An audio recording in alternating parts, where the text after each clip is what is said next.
হর হর মহাদেব।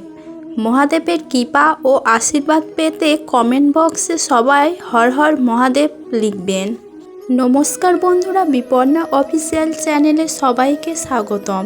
এই চ্যানেলের মাধ্যমে পৌরাণিক কাহিনী ও কৃষ্ণের বাণী ও সমস্ত সনাতন ধর্মের কথা জানতে পারবেন। তাই আর দেরি না করে চ্যানেলটি সাবস্ক্রাইব করে পাশে থাকুন। শ্রাবণ ভগবান শিবের ভক্তদের জন্য এটি সবচেয়ে পবিত্র মাস বলে বিবেচিত হয়। পুরো মাসটি ভগবান শিবের উদ্দেশ্যে উৎসর্গিত বিশ্বাস করা হয়। এটি ভগবান শিবের প্রিয় মাস। এই সময়ে পুজো ও ভক্তি বিশেষ পুরস্কার ও আশীর্বাদ নিয়ে আসে। হিন্দু ধর্মগ্রন্থ অনুসারে শ্রাবণ মাসে স্বয়ং ভগবান শিব বিশ্ব শাসন করেন। শ্রাবণ মাস সমুদ্র মন্থনের কাহিনীর সঙ্গে জড়িত। বিশ্বাস করা হয় এই মাসে দেবতা ও অসুরেরা সমুদ্র মন্থন করেছিলেন। এই মন্থনের ফলে প্রথমে হলাহল নামক এক বিষ উৎপন্ন হয়, যা এতটাই মারাত্মক ছিল যে তা সমগ্র বিশ্বকে ধ্বংস করে দিতে পারত। তখন ভগবান শিব এই বিষ পান করে বিশ্বকে রক্ষা করেন। এই কারণে ভগবান শিবের পুজোর জন্য শ্রাবণ মাসকে বিশেষ বলে মনে করা হয়। এই সময়ে বিশ্ব জুড়ে শিব মন্দিরগুলিতে বিশেষ উৎসব এবং প্রচুর ভিড় দেখা যায়।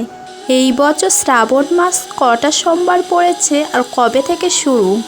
এবছর শ্রাবণ মাস 20 জুলাই থেকে শুরু হয়ে 17 আগস্ট শ্রাবণ পূর্ণিমায় শেষ হবে। এই বছর মোট 5টা সোমবার পড়েছে। প্রথম সোমবার জুলাই মাসের 20 তারিখ, শ্রাবণ মাসের 3 তারিখ। দ্বিতীয় সোমবার জুলাই মাসের 27 তারিখ, শ্রাবণ মাস 10 তারিখ। তৃতীয় সোমবার আগস্ট মাসের 3 তারিখ, শ্রাবণ মাসের 17 তারিখ।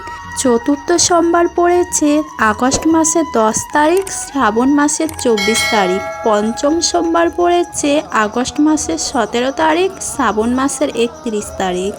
শ্রাবণ মাসে ভগবান শিবের পূজা করবেন কিভাবে? প্রথমে গঙ্গার জল, দুধ এবং জল দিয়ে শিবলিঙ্গ অভিষেক করুন। এরপর আরও একবার পরিষ্কার জল ঢালুন।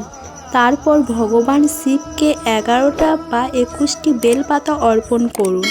এরপর শিবলিঙ্গে ধুতরা, গাঁজা ফুল, গম, মধু, চন্দন এবং মিষ্টি অর্পণ করুন। পুজোর সময় ওম নমঃ শিবায় মন্ত্রটি জপ করুন এবং ভক্তি ভরে ভগবান শিবের 108টি নাম উচ্চারণ করুন। এরপর খাঁটি ঘি দিয়ে একটি প্রদীপ জ্বালান এবং ধূপ অর্পণ করুন। তারপর শিব চালিসা এবং রুদ্রাষ্টকম পাঠ করুন। সর্বশেষে ভগবান শিব এবং দেবী পার্বতীর আরতি করুন।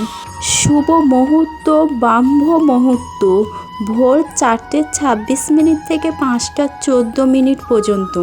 অভিজিৎ মুহূর্ত দুপুর 12:07 থেকে 12:59 পর্যন্ত।